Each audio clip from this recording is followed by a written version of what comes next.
Panginoon, sapagkat meron po tayong pangatlong lesson ngayong gabi. Pinag-aralan natin yung una, yung He heals the broken-hearted. Pangalawa, ang pinag-aralan natin ay yung His presence bring.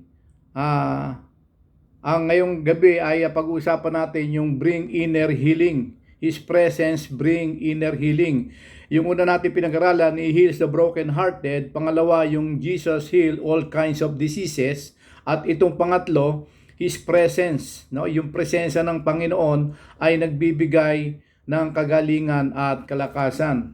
Katunayan po, ang sabi sa Isaiah 53 verse 6, "But He was pierced for our transgression, He was crushed for our iniquities, the punishment that brought us peace was on Him, and by His wounds we are healed." Ngayon po, sa gabing ito, makikita natin yung mga pisikal na kalagayan ng mga tao. Iba-iba po ang pisikal na kalagayan ng kondisyon ng tao sa mundo. Iba-iba po ang kanilang mga sakit. Iba-iba po ang kanilang nararanasan sa kanilang pong inner struggle ng buhay. At kanina nga po, nandun ako sa Patay, ang kalungkutan ng mga anak dahil ang kanilang nanay ay meron na pong demensya. Hindi na po nakakaalala, hindi niya nakilala yung mga anak niya kung may anak siya. No, at tinanong namin yung asawa niya na namatay, ang sabi ay nasa bahay daw. Hindi niya alam, nakaburol yung asawa niya sa harap niya mismo. So, ano man po ang mga sakit ng tao, mahalaga po makita natin na ito po ay may kagalingan kung tayo po ay magtitiwala sa Panginoon. Kasi pag sinabi ng doktor, hindi pa yan final. No? Pwede ka magkaroon ng second opinion, third opinion hanggang makita mo yung liwanag ng pinapakita ng Diyos na hindi porket sinabi ng doktor sa ngayon na mamamatay ka na, isang buwan ka na lang, huwag po tayo maniwala. Kasi po ang kamatayan po ay nasa kamay pa rin ng ating Panginoon. At ngayon, sa mga pisikal na problema ng tao, ito po ay nagbibigay ng kalungkutan sa isang tao. No, ito man ay emotional. No, nararamdaman ng tao yung takot, pagkalito, kawalan ng kontrol sa sarili, pagkalumbay, no, depression, pag nag-iisa na siya, iniisip niya, kunin na siya ng Panginoon, no? Ganun po ang nararanasan ng mga tao pong mga merong problema kinakaharap sa kanyang katawan. At katulad ng babae, pag-aaralan po natin ngayong gabi, yung inaagasan ng dugo ng 12 taon. Apektado din po yung tinatawag niyang kalusugan. Hindi lang po mental o psychological struggle, pati ang kanyang katawan, no, ay nanghihina. Kapag ka po nanghina ang katawan ng isang tao sa kakaisip sa mga nararamdaman niya sa kanyang katawan, malamang po sa malamang hindi na yan kakain. No? May hirapan na rin siyang kumain, iisip niya mamamatay rin naman ako, bakit pa ako kakain? Yun po ang kaisipan ng mga taong walang tiwala sa Panginoon. Ngayon, kung tayo ay may tiwala sa Panginoon, anumang karamdaman meron tayo, labanan po natin yan. Sa tulong ng Panginoon, sabihin natin sa Panginoon, Panginoon, kayo po ang nagbibigay ng lakas, kayo po ang nagbibigay ng biyaya sa buhay ko araw-araw. Tulungan niyo po ako, Panginoon, na sana po malagpasan ko po itong problema ang kinakaharap ko. No? Sapagkat ang Diyos ay Diyos ng kagalingan. Kaya nga po bubuksan natin ngayong gabi yung pag-aaral natin sa Marcos Kapitulo 5, talatang 25 hanggang 34. Pag-uusapan po natin kung paano nakasurvive itong babaeng ito na inaagasan ng 12 taon sa kanyang katawan ng pagdurugo. Basahin po natin, no? Sa Mark chapter 5 verse 25 to 34. Basahin ko na po. May isang babae noon na 12 taon nang dinudugo. Maraming hirap ang dinanas niya sa kabila ng pagpapagamot sa iba't ibang doktor. Naubos na niya ang lahat ng ari-arian niya sa pagpapagamot. Pero sa halip na siya ay gumaling, ay lalo pang lumala ang kanyang sakit. Nabalitaan niya ang mga himalang ginawa ni Jesus, kaya nakipagsiksikan siya sa mga tao upang mahipo man lang ang damit ni Jesus. Naisip kasi ng babae, mahipo ko lang ang damit niya ay gagaling ako. Ganito po kalakas ang kanyang pananampalataya. Nang mahipo nga niya ang damit ni Jesus, biglang tumigil ang kanyang pagdurugo at naramdaman niyang magaling na siya. Agad namang naramdaman ni Jesus na may kapangyarihan na lumabas sa kanya. Kaya lumingon siya at nagtanong, sino ang humipo sa damit ko? Sumagot ang mga tagasunod niya, sa dami po ng mga taong sumisiksik sa inyo, bakit pa kayo nagtatanong kung sino ang humipo sa inyo? Pero patuloy siyang tumingin sa paligid para makita kung sino ang humipo sa kanya. Alam ng babae kung sino, kung ano ang nangyayari, kung ano ang mangyayari sa kanya, kaya lumapit siya, nanginginig sa takot at lumuhod, no, sa harapan ni Jesus. Ipinagtapat niya ang katotohanan kay Jesus. Kaya po kapag tayo po ay lalapit sa ating Panginoon at kikilalanin natin yung ating pong sarili na wala po tayong magagawa, no, sa paglapit natin kay Jesus, isipin po natin na ang kaharap natin ay hindi basta tao, siya po ay Diyos na makapangyarihan. No, kaya po nung siya ay lumapit, takot na takot po siya, no? At ito po ang sabi sa verse 33, alam ng babae kung ano ang mangyayari sa kanya, kaya lumapit siyang nanginginig sa takot at lumuhod sa harap ni Jesus. Ipinagtapat niya ang katotohanan kay Jesus. Pagkatapos sinabi sa kanya ni Jesus, anak, tinawag niyang anak yung babae, pinagaling ka na sa iyong pananampalataya. Bakit hindi sinabi ni Kristo na pinagaling ka na sa iyong karamdaman? Di ba dapat ang sinabi ni Kristo sa kanya, anak, pinagaling ka na sa iyong karamdaman? Bakit ang sinabi ni Kristo ay, anak, pinagaling ka na ng iyong pananampalataya. Umuwi kang payapa, magaling ka na. Saka sinabi ni Kristo na magaling ka na. Sapagat ang lumabas na kapangyarihan kay Kristo ay dahil po yung babae ay nanampalataya kay Kristo.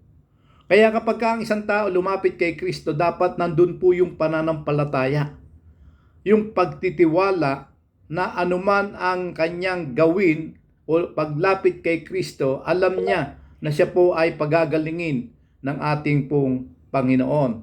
Kaya sa kwentong ito, makikita po natin na itong babaeng ito, gumastos na siya ng lahat ng mga kayamanan niya, gamit niya na sa pangpagamot. Ngunit ang doktor ay nagsabi lang na wala ka ng pag-asa. Wala nang mangyayari sa iyo. Ngayon, ang batas noon, siya ay tinuring na unclean, marumi, hindi dapat nakikihalubilo sa mga tao. Ngayon, ibig sabihin, hindi lamang siya may sakit sa katawan, kundi sugatan din ang kanyang damdamin at kaluluwa sapagkat siya po ay itinakwil ng lipunan. Kapag ka ikaw pala ay may ganoong sakit, no? Ikaw ay hindi karapat-dapat lumabas sa public.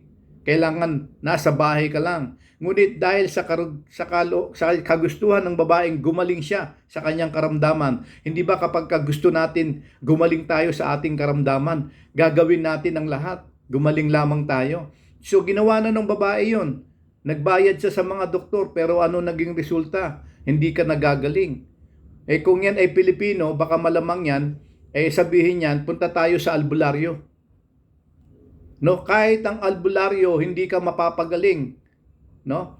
Kaya ang ginawa ng babaeng ito, nung malaman niyang si Kristo ay darating sa lugar nila, hindi na siya nagdalawang isip, gumawa siya ng paraan para hindi siya makita ng tao. Ano po ang ginawa ng babae? Pagapang po siyang lumapit kay Kristo.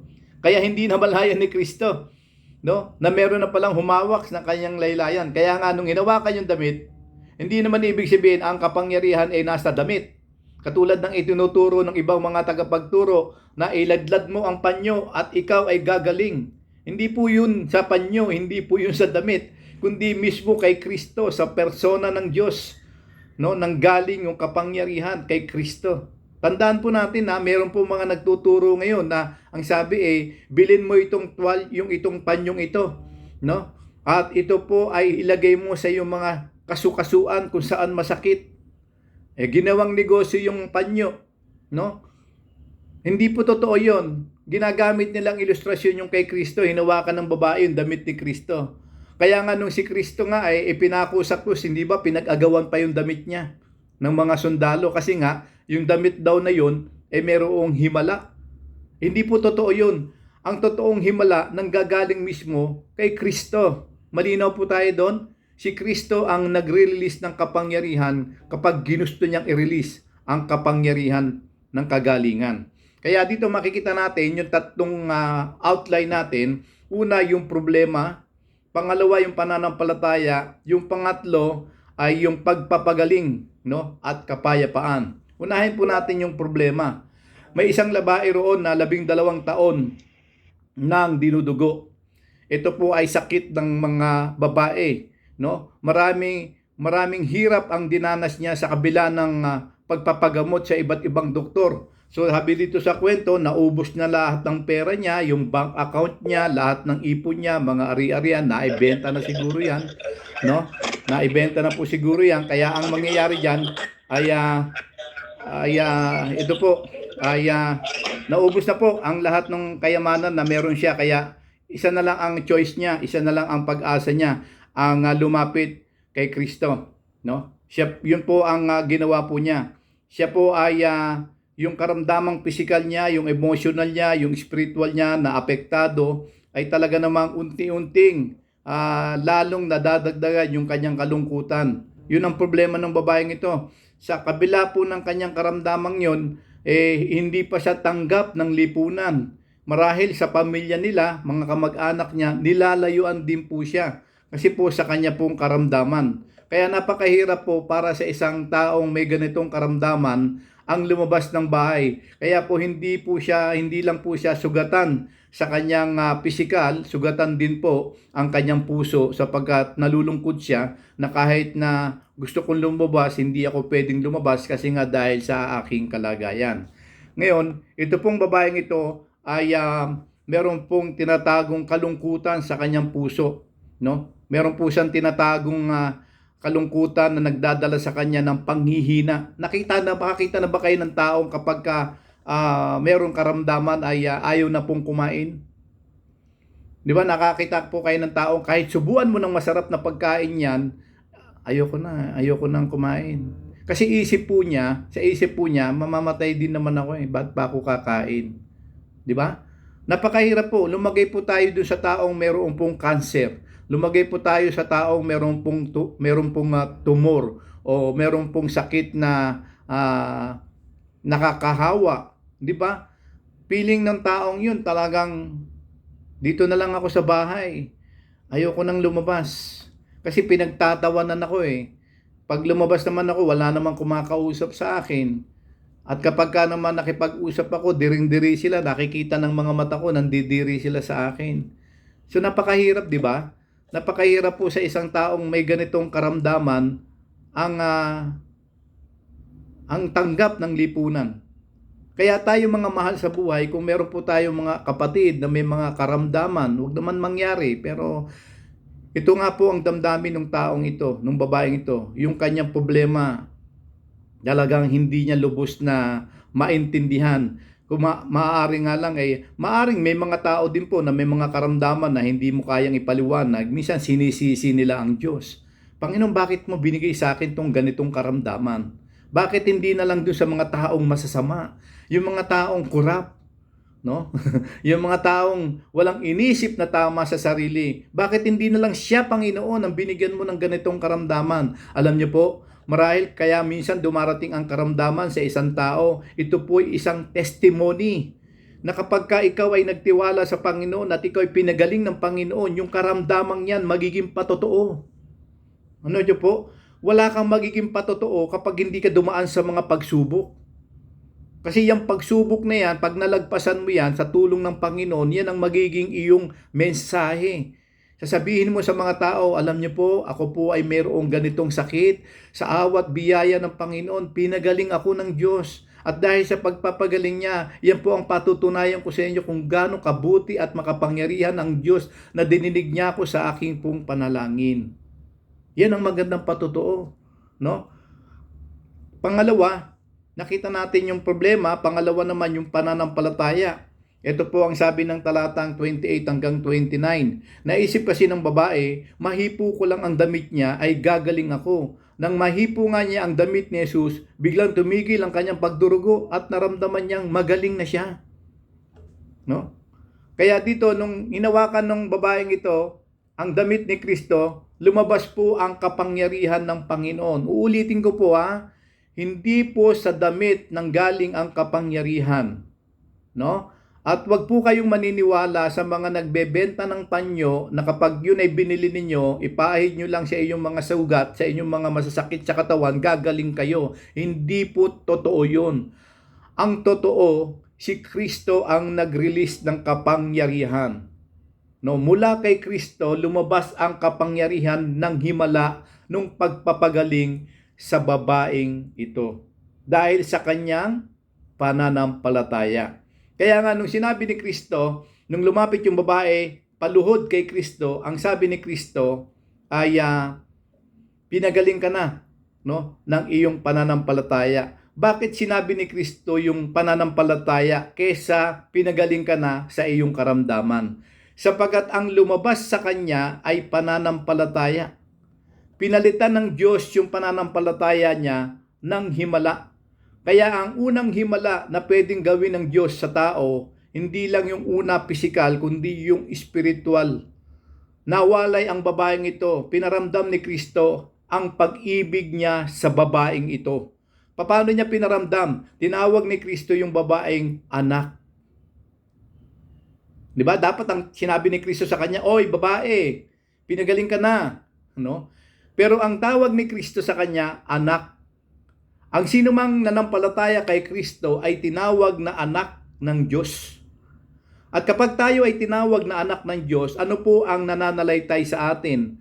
Ang presensya ng Diyos na tayo ay tinanggap niya bilang mga anak ng Diyos. Kaya yun po ang pinakamasarap na bagay na maririnig natin sa bibig ng ating Panginoon, ang tawagin tayong anak.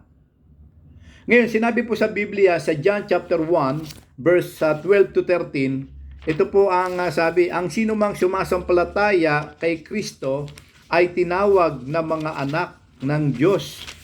Ayan po, sabi sa John chapter 1, verse 12 to 13, datapot ang lahat ng tumanggap sa Kanya ay binigyan niya ng kapamahalaan o karapatang maging mga anak ng Diyos. Sila ay ang mga sumampalataya sa Kanyang pangalan. Ipinanganak sila hindi sa dugo, ni sa katulooban ng laman, ni sa kalooban ng tao.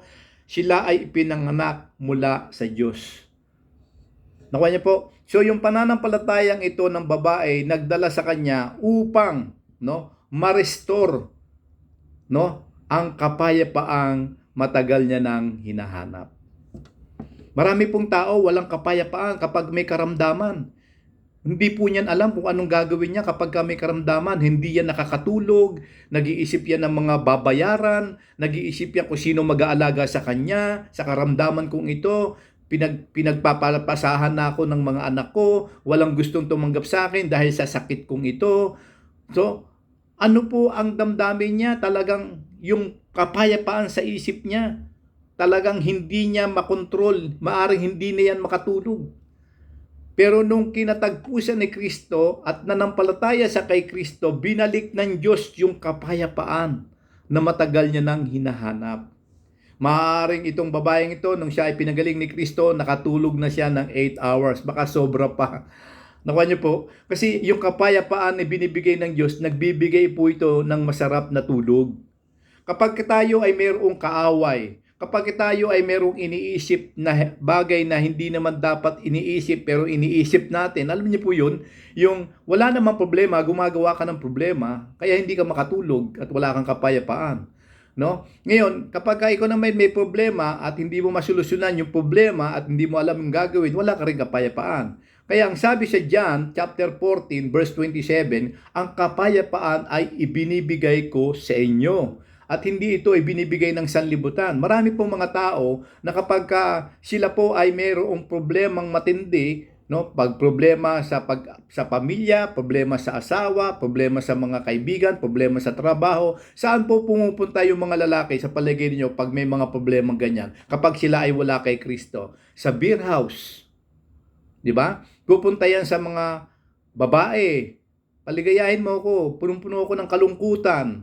Bayad ka, gastos ka. Pag uwi mo, andun pa rin yung problema, wala ka pa rin kapayapaan. Kaya nga ang sabi ni Kristo, ang kapayapaang ibinibigay ko sa inyo ay hindi ibinibigay ng sanlibutan. John 14 verse 27. Kaya yung ni-restore ng Panginoon, yung kapayapaang na hinihingi ng babaeng ito, binigay ng Diyos.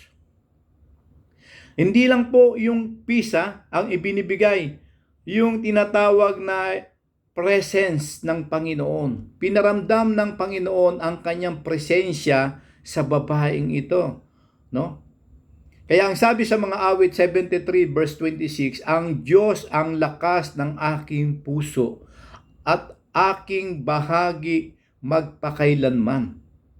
Yung presensya ng Diyos ang nagbibigay sa kanya ng lakas ng kanyang puso at lahat ng bahagi ng kanyang pagkatao. Ramdam niya ang presensya ng Panginoon. At hindi lang po yung presensya ang kayang ibigay ng Panginoon sa kanya, no?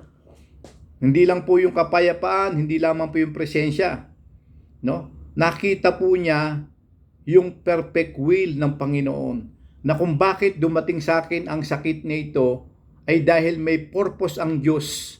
Bakit dumating sa akin itong karamdamang ito? May mga kapatiran po tayo dito na may mga karamdaman. Isa po dyan ay si Ate Net. Nabanggit ko po sa inyo kanina yung prayer request niya, di ba? Meron siyang vertigo. May message po sa akin, personal message. Sabi niya, Brother Abel, kukunin na ako dito ng emergency. Pag-pray mo naman ako. Kasi kung loloobin lang ng Diyos na kunin niya na ako, gusto ko nang mamatay. 'Di ba? Sabi niya, gusto niya nang mamatay. Kasi bakit gusto niya nang mamatay? Hindi na raw niya makayanan yung sakit ng kanyang vertigo. Ngayon, ang sabi ko sa kanya, hindi pa kayo mamamatay, Ate Net. Alam niyo kung bakit? May purpose pa ang Diyos sa inyo.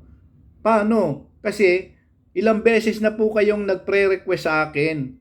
Ganyan din po ang sinabi niyo. Pero sinagot kayo ng Diyos maraming beses. Kung dun pa lang sa unang prayer request ninyo tungkol dyan, hindi na tayo sinagot ng Diyos, baka malamang wala nang kayo.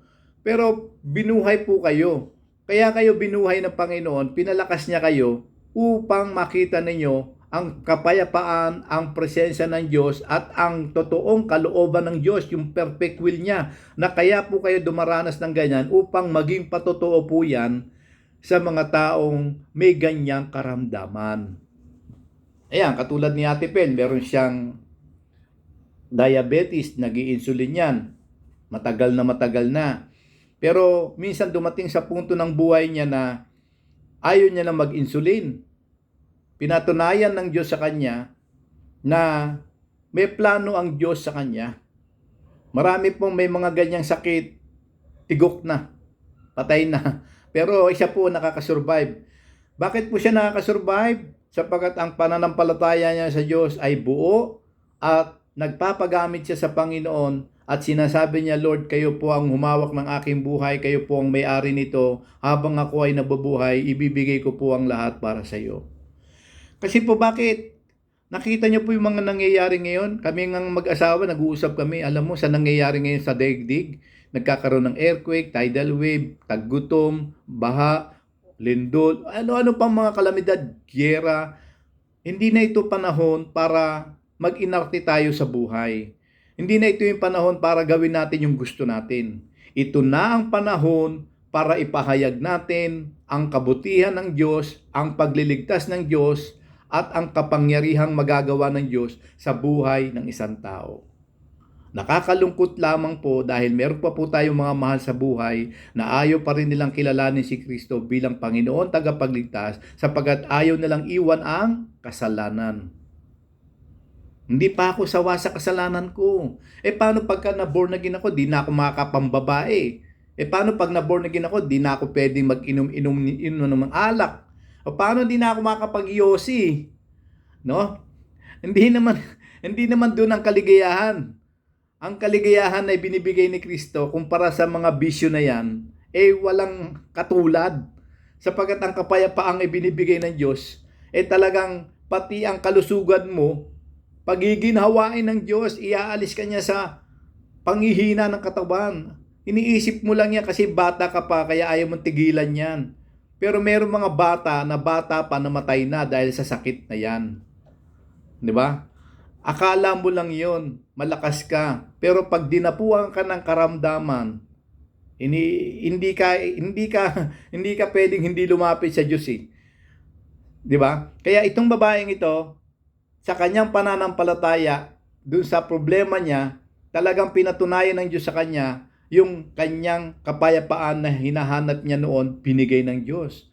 Yung presensya ng Diyos na gusto niya makausap ang Panginoon, pinaramdam ng Diyos, tinawag siyang anak. At yung kalooban ng Diyos, yung perfect will, nakita niya, kaya pala ako nakakaranas ng ganito. At ngayong ako'y magaling na, yung pala ang purpose ng Diyos. Ibahagi ko ang mga nangyari sa buhay ko.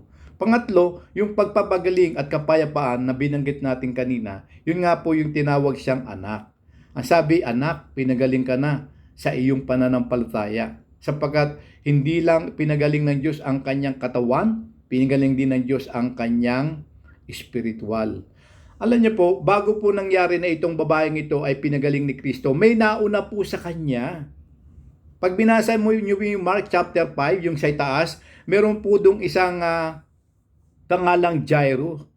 Si Jairus po, meron pong anak na babae na mamamatay na.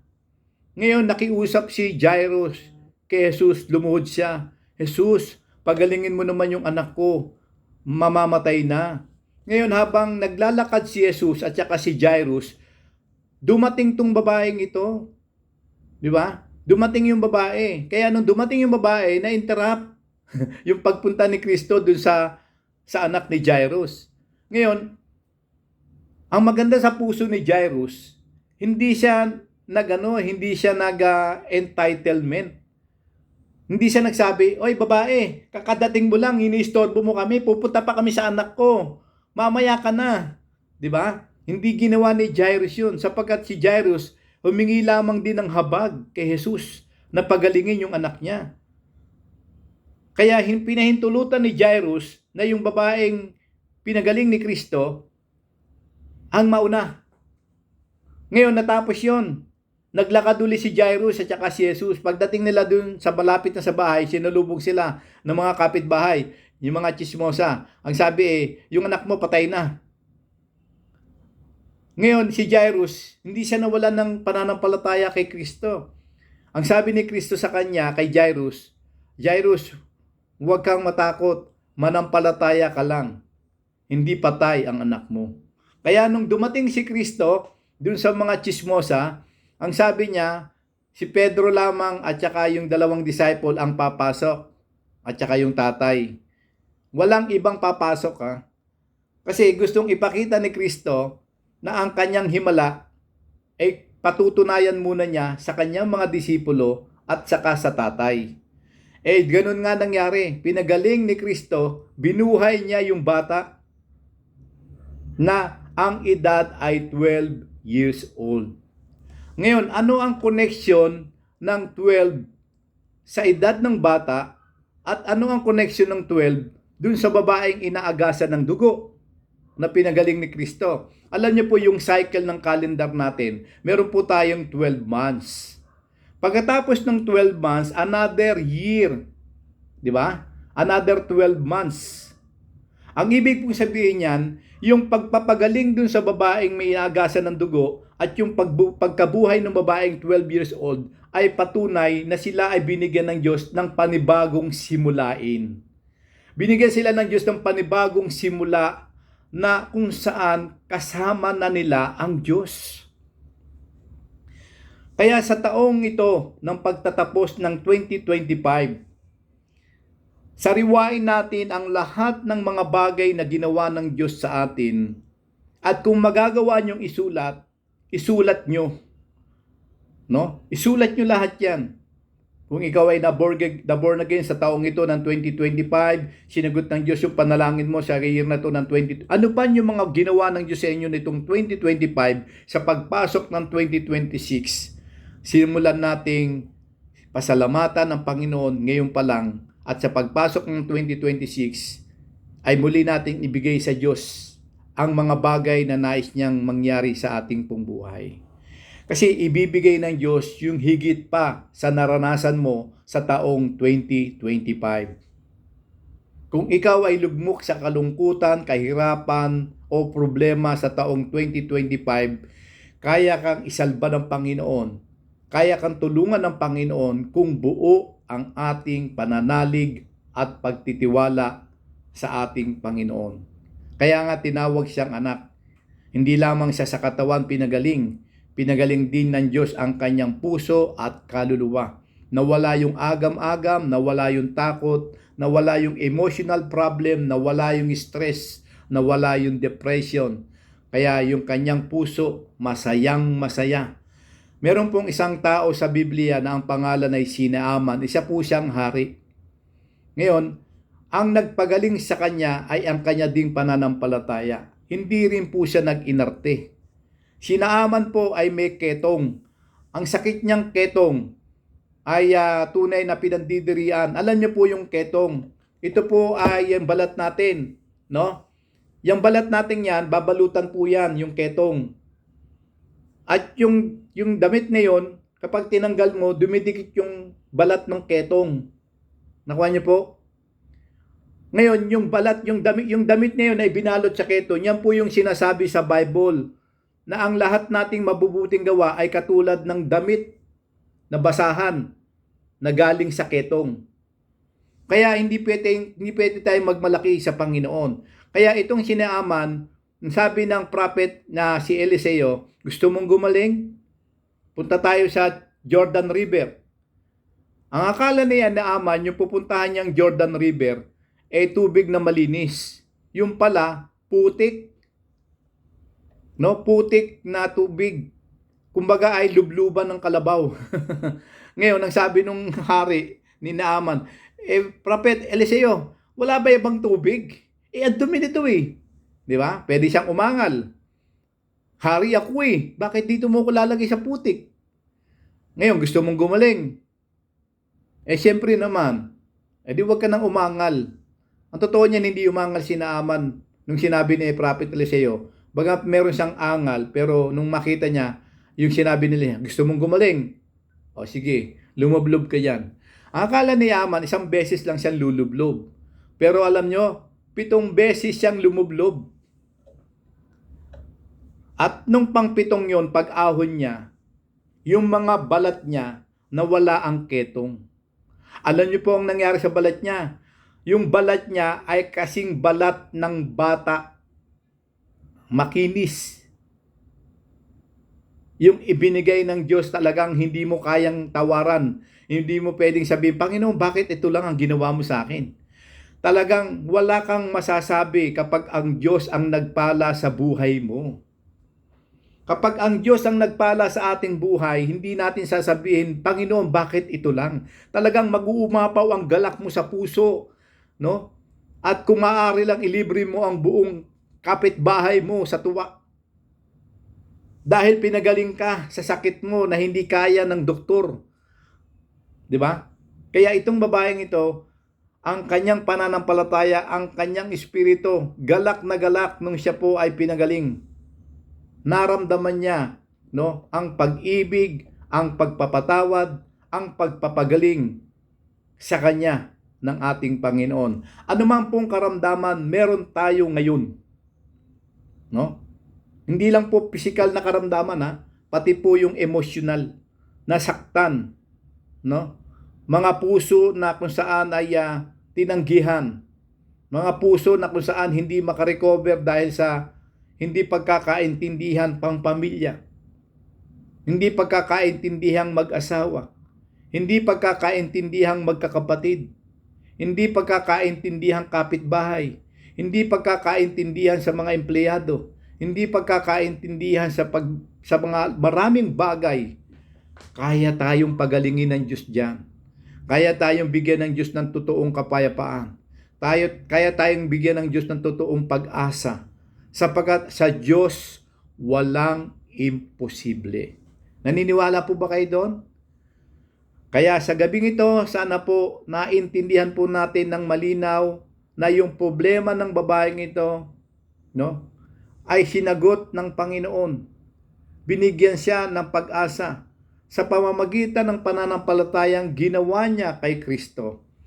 Binigyan siya ng Diyos ng tunay na pagpapagaling at kapayapaan. Kung wala ka pang kapayapaan ngayon, sana makatulong to sa iyo yung mensahe ng Panginoon na ang totoong kapayapaan, ang Diyos lamang ang nakapagbibigay. Kaya sa huling talata na bubuksan ko po ngayon, sa John chapter 14 verse 27, magbigay po ito ng lakas sa ating pananampalataya na ang sabi po rito, kapayapaan ang iniiwan ko sa inyo, ang aking kapayapaan na ibinibigay ko sa inyo. Ang ibinibigay ko ay hindi katulad ng ibinibigay ng sanlibutan. Huwag babalisa ang inyong mga puso ni mangamba.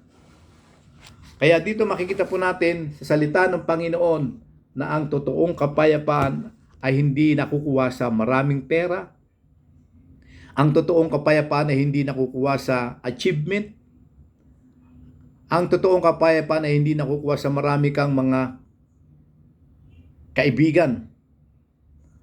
Ang totoong kapayapaan ay nakukuha unang-una sa Panginoon. Sapagkat pag nakuha natin ang kapayapaang binibigay ng Panginoon, bibigyan niya tayo ng totoong mga kaibigan.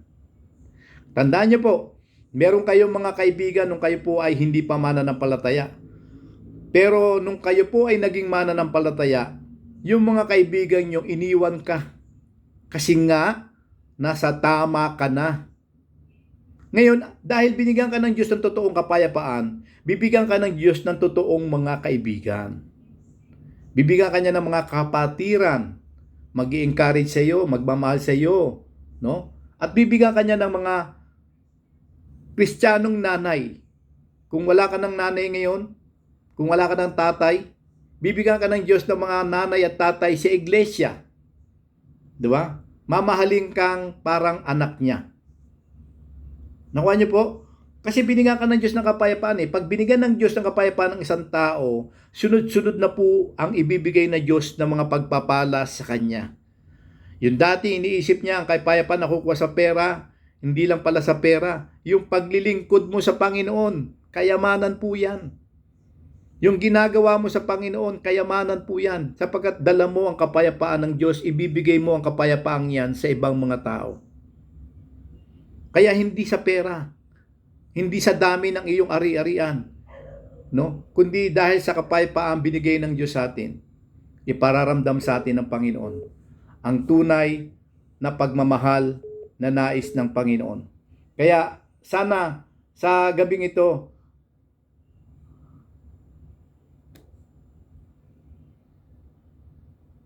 Wala Yan. si Brother Abel. Ayan, sa gabing ito ay nakatulong po ang mensahe na ito at nagbigay linaw sa atin at purihin ang Panginoon sa ating pong mga buhay.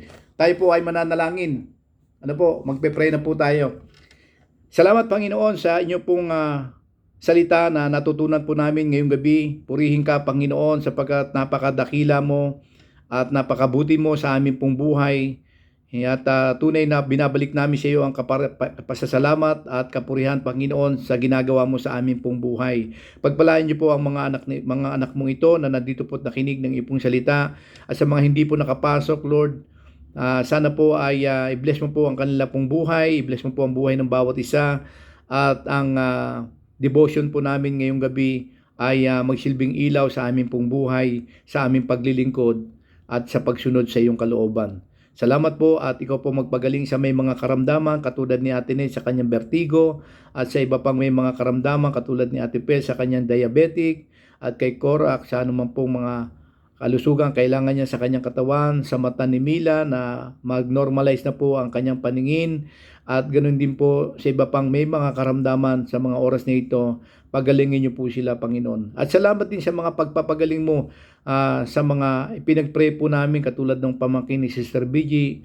na kung saan pinagaling niyo po siya, magana na siyang kumain, malakas na po siya at yung asawa at anak ni Sister Annie na pinagaling niyo rin po Panginoon at pinalakas. Salamat po. At salamat po at marami kaming gustong ipagpasalamat sa iyo Panginoon at muli tinataas ka namin sa aming pong buhay. Ikaw lang po ang manguna at magpala. Salamat po o Diyos sa lahat ng ito. Ito po ang aming dalangin sa pangalan ni Jesus. Amen. Amen. Salamat po at alam niyo nalulungkot ako dahil hindi na po nakasama yung mga iba nating kasama dahil nagabit po yung